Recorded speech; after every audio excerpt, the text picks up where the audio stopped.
दोस्तों नमस्कार। पंजाब में 2027 के विधानसभा चुनाव को देखते हुए आम आदमी पार्टी के संयोजक अरविंद केजरीवाल फिर से अपनी पूरी ताकत झोंकना शुरू कर चुके हैं।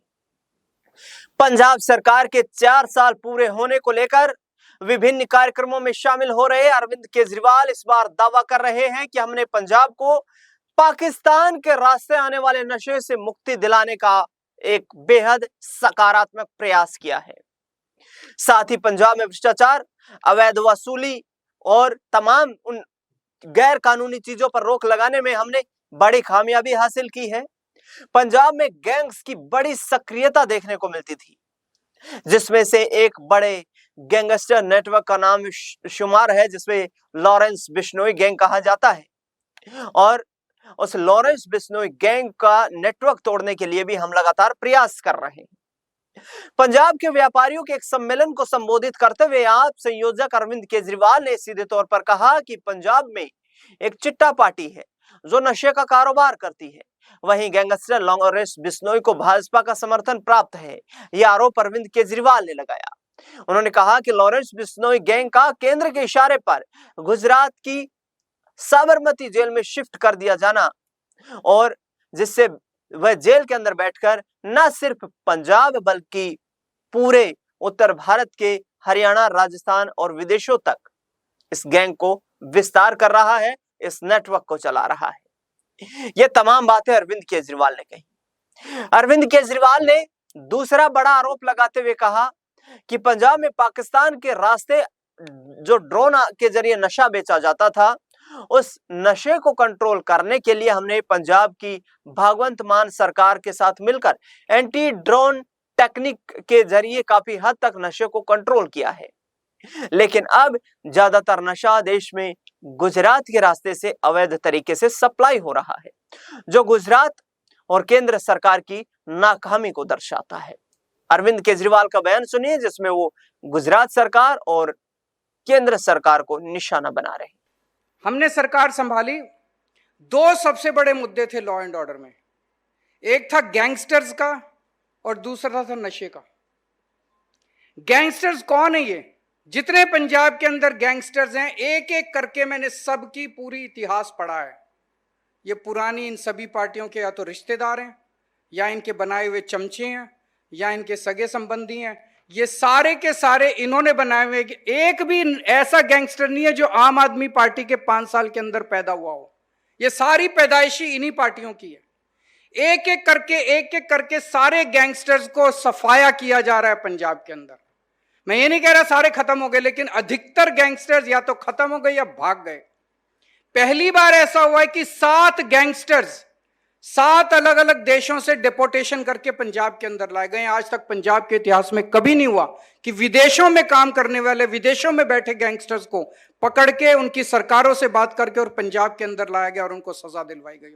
पहली बार हुआ है 7 गैंगस्टर्स को 7 देशों से लाके और यहां पे सजा दिलवाई गई। एक गैंगस्टर बाकी है, लेकिन लॉरेंस बिश्नोई। और वो कहां बैठा है? साबरमती जेल में। ईडी पार्टी का दामाद, उनके संरक्षण में। उसने जो हंगामा मचा रखा है, जो हंगामा। और केंद्र सरकार के गृह मंत्रालय ने, एमएचए ने ऑर्डर पास किया है कि उसको उस जेल से कोई नहीं ले जा सकता। वो उसी जेल के अंदर बैठ के अपना पूरा नेटवर्क चला रहा है पूरी दुनिया में। केवल इंडिया में नहीं, पूरी दुनिया के अंदर। अगर पंजाब के अंदर वो कोई क्राइम कर रहा है तो पंजाब पुलिस उसको ला नहीं सकती। उसको पंजाब पुलिस को साबरमती जेल में जाके ही उसकी इन्वेस्टिगेशन करनी पड़ेगी। तो उसको पूरी चारों तरफ से सुरक्षा दी हुई है, उसको सारी सुविधाएं दी हुई है। तो गैंगस्टर राज भी जो पंजाब के अंदर अब जो बचा है, वो ईडी पार्टी की देन है। नशे की बात करते हैं। ये नशा किसने शुरू किया पंजाब के अंदर? जब ईडी पार्टी और चिट्टा पार्टी के गठबंधन की सरकार थी पंजाब के अंदर, तब नशा घर घर के अंदर पहुंचा था। इनके मंत्री अपनी गाड़ियों के अंदर नशा लेके घर घर के अंदर पहुंचा के आते थे। आज पंजाब के अंदर नशेड़ियों के खिलाफ, नशा बेचने वालों के खिलाफ, बड़े बड़े तस्करों के खिलाफ जबरदस्त कार्रवाई चल रही है। उनकी प्रॉपर्टीज के ऊपर बुलडोजर चल रहे हैं। कल से पंजाब पुलिस ने एक नई मुहिम शुरू की है कि जो हवाला डीलर नशे का पैसा बाहर भेजने का काम हवाला से करते हैं, उनके ऊपर कार्रवाई शुरू होगी। बड़े बड़े तस्करों के ऊपर कार्रवाई चल रही है।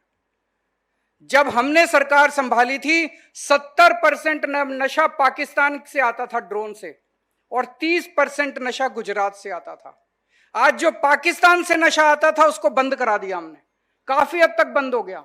जो ड्रोन आते थे, हमने एंटी ड्रोन सिस्टम लगाया, पूरे पंजाब बॉर्डर, पंजाब पाकिस्तान बॉर्डर के ऊपर एंटी ड्रोन सिस्टम लगाया है। कोई ड्रोन आता है उसको पहले ही हवा में शूट कर दिया जाता है। अब 70% नशा गुजरात से आता है, 70% चिट्टा गुजरात से आता है। आपने पढ़ा होगा 2021 में 3000 किलो की ड्रग्स मुंड्रा। ऐसे में अब सियासी तौर पर सवाल उठ रहे हैं कि क्या केजरीवाल को दिल्ली में लगे बड़े झटके का पंजाब में डर सता रहा है। जो लॉरेंस बिश्नोई जैसे गैंगस्टर का मुद्दा उठाकर केजरीवाल पंजाब में विक्टिम कार्ड खेलने की कोशिश कर रहे हैं। क्या पंजाब में गैंगस्टर्स की गतिविधियों को रोकने में आम आदमी पार्टी की सरकार कामयाब नहीं हो पाई है?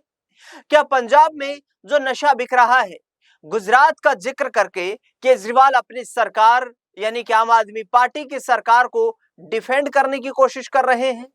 ये तमाम राजनीतिक सवाल चर्चा का कारण बने हुए हैं। अरविंद केजरीवाल के करीबी बड़े आम आदमी पार्टी के नेता लगातार पंजाब के साथ गुजरात में भी डेरा डाले हुए हैं। आम आदमी पार्टी की कोशिशें हैं कि इस बार पंजाब के साथ साथ कम से कम गुजरात में, पंजाब में सरकार बचाई जाए, जबकि गुजरात में कम से कम उस पोजीशन में आकर के खड़ा हो जाए जिससे कि अपने संगठन को मजबूत करें और वे एक प्रमुख विपक्षी दल के रूप में अपनी पार्टी को स्थापित कर सके।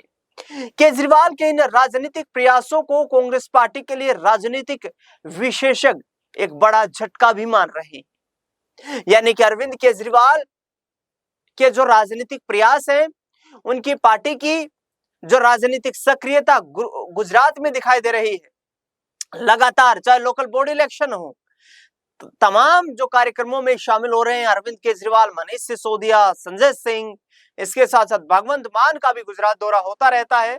तो ये राजनीतिक विशेषज्ञों का मानना है कि कांग्रेस के लिए गुजरात, जो कि सबसे पुराना गढ़ माना जाता रहा है, वहां पर एक बड़ा झटका हो सकता है, क्योंकि उस कोर वोट बैंक को, जो कांग्रेस का कोर वोट बैंक है, उसे केजरीवाल अपने पक्ष में लेने की कोशिशें कर रहे हैं। हालांकि वहां पर लंबे समय से कांग्रेस पार्टी सत्ता में वापसी नहीं कर पाई है।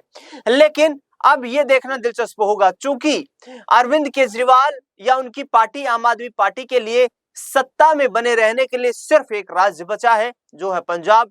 दिल्ली में जिस तरीके से आम आदमी पार्टी ने बड़े बड़े दावे किए थे, लेकिन दिल्ली की जनता ने साल 2025 में हुए दिल्ली विधानसभा चुनाव में ये दिखा दिया कि अरविंद केजरीवाल के दावों को के दम पर वो दिल्ली की जनता का दिल नहीं जीत पाए, और 28 साल बाद भारतीय जनता पार्टी को दिल्ली में सरकार बनाने का मौका मिला।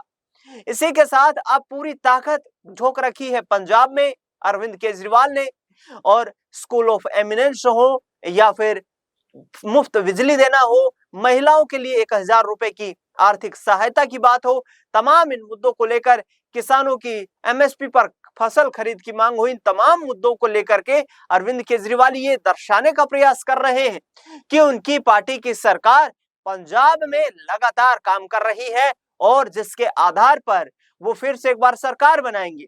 लेकिन यहाँ पर एक बड़ा पेच ये है, 2024 के लोकसभा चुनाव के नतीजों को आप देखिए।